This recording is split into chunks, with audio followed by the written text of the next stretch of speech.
has a monopoly, to own it, and then manipulate it. Okay?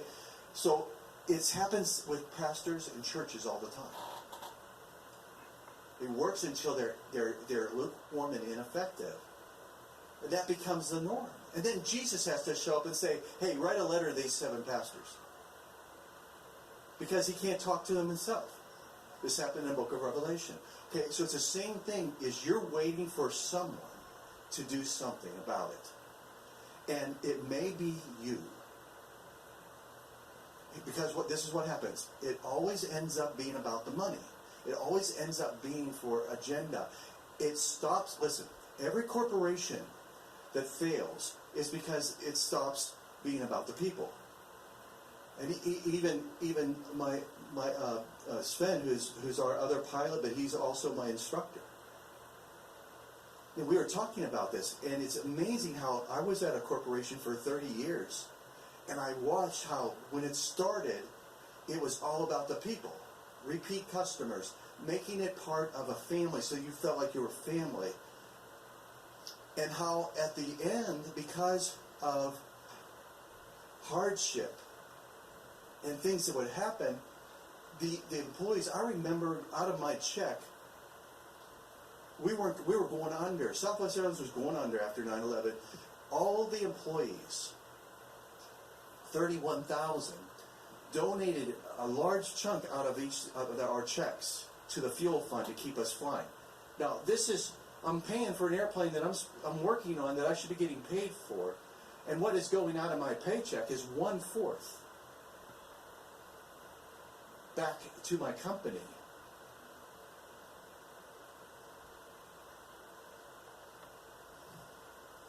And then, when certain things would come up about air quality in the cabin, you got fired, or you got reprimanded, or you got pulled aside.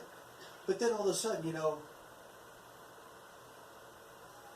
the government steps in and says, we're going to use these filters from now on. Well, now look. Now look where we're at. Even those don't seem to do it, even though they take care of everything that they claim.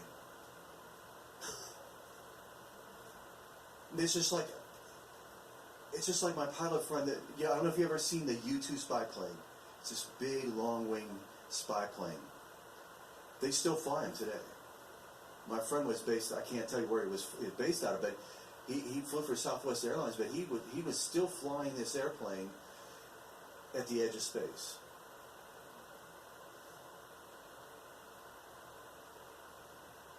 And he would take photographs, he had them, of North Korea. I mean, this is just a few years ago, of missile sites. But they came to them, and they were talking to the pilots. They were going to get a new engine, new type of engine in the airplane. So the pilots were asking, well, so will this engine ever fail? No, it'll never fail. He goes, well, even if it doesn't have oil in it? And they're like, what?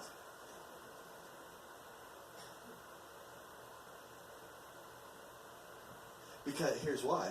Because at the altitude they're at, and because of that airplane, they have about 20 minutes of battery. If the engine fails, they get 20 minutes of control of the airplane, but it's like 30 to 40 minutes to get it down.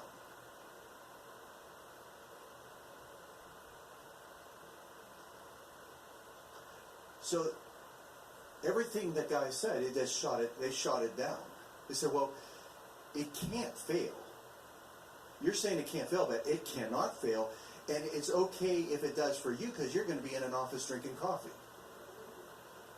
But we're having to spend the last 10 minutes with no electrical power, no anything. We're going to have to bail.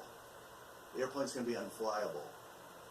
And I'm telling you all this because when you see what you just went through, you can see now how important it would have been to be on your preparation and your game for the last 4 years before this happened.